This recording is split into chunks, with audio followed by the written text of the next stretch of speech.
Welcome to Pi International Education and to another one of our GRE e-learning tips and tricks videos. So in today's video, we will be going through a couple of really basic, simple tips that you need to remember during your GRE examination to score the best possible marks that you can.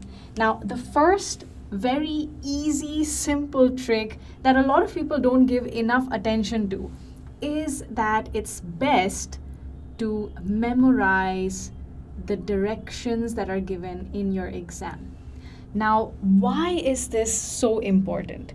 Whenever you are faced with a specific section on your GRE test, there will be directions that are given to you on how to approach the answers or the questions on that particular section, right?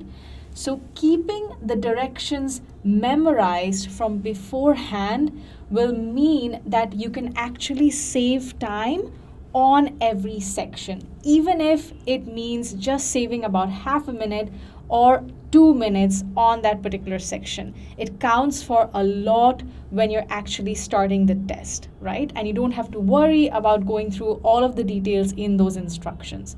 So make sure that you memorize the directions for the exam before you give your GRE examination.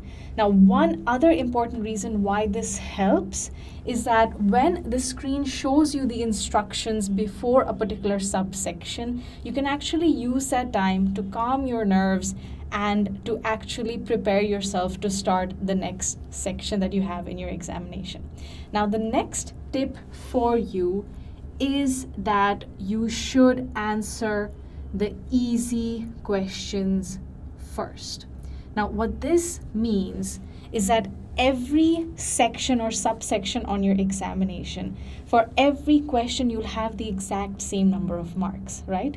So it's best to first solve the questions that seem easier for you and that you don't really get stuck in. Now, make sure that you do mark the questions that you did get stuck in and that you did not answer so that you can come back to them after you've already solved all of the easy questions first.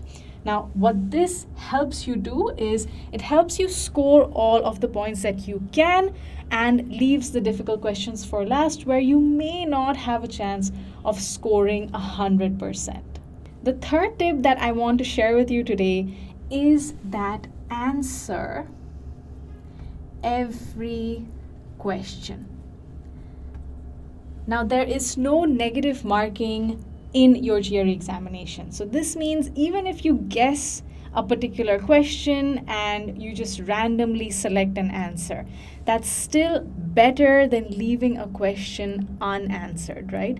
So make sure that no matter what question you're faced with, if you do not know the answer for sure, then you are still giving in the closest possible answer that you can think of. So I hope that these 3 tips do help you out in your main exam. If you do utilize them, you will surely do a little better on your examination. I'll see you in the next one.